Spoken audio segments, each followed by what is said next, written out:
Hello everyone, my name is Brady Knotts, and today I'm going to be presenting my disease that I chose, which is Ehlers-Danlos syndrome. And the reason that I chose this disease is because my sister was diagnosed with it a few years ago, so I thought it would be interesting if I learned more about it.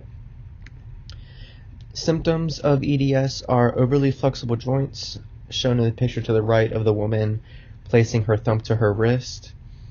Stretchy skin, so people with EDS have the consistency of elastic to their skin. They can stretch it very far, and they also have very fragile skin, so they're more prone to be cut open easily, to get more wounds.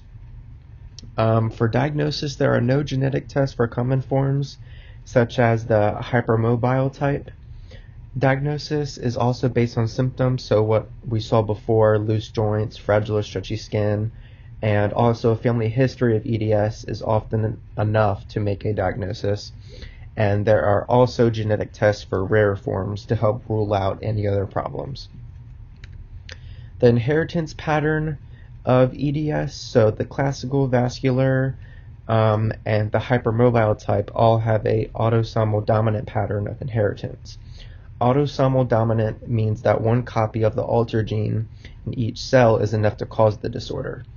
And the cardiac, valvular, and the spondylodysplastic are types of EDS syndrome that are autosomal recessive.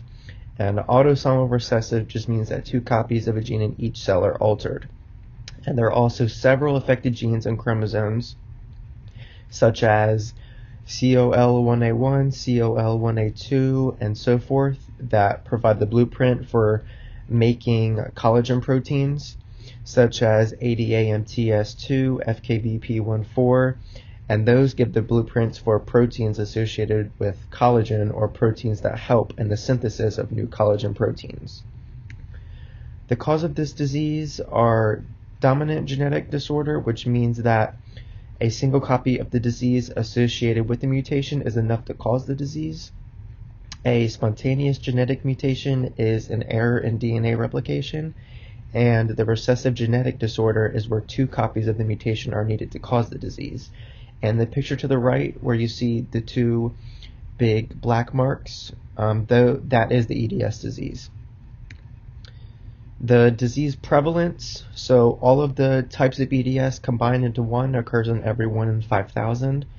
The hypermobile type occurs in every 1 in 20,000. And the classical type occurs in every 1 in 40,000. And the picture to the right is all of the forms of the EDS, all of the proteins that are involved, and all of the genetic bases of all of them. There is currently no cure for EDS. Doctors may prescribe you over-the-counter pain relievers such as Tylenol, ibuprofen, and Advil. He will also prescribe you medication for blood pressure, because blood vessels are more fragile in types of EDS, so your doctor may want to reduce the stress on the vessels by keeping your blood pressure low.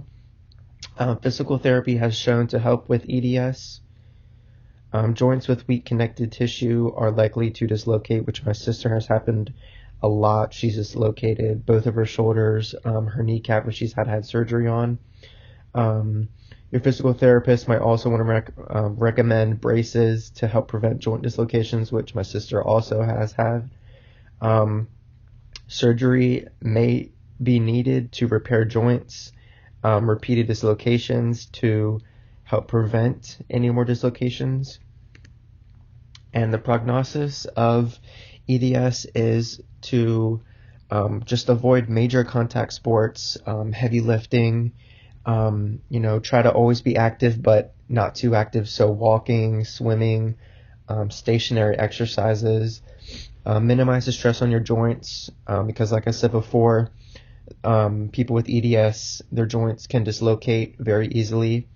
Rest your jaw, wear supportive shoes that ease stress on your joints, and improve your sleep is also shown to help out with EDS.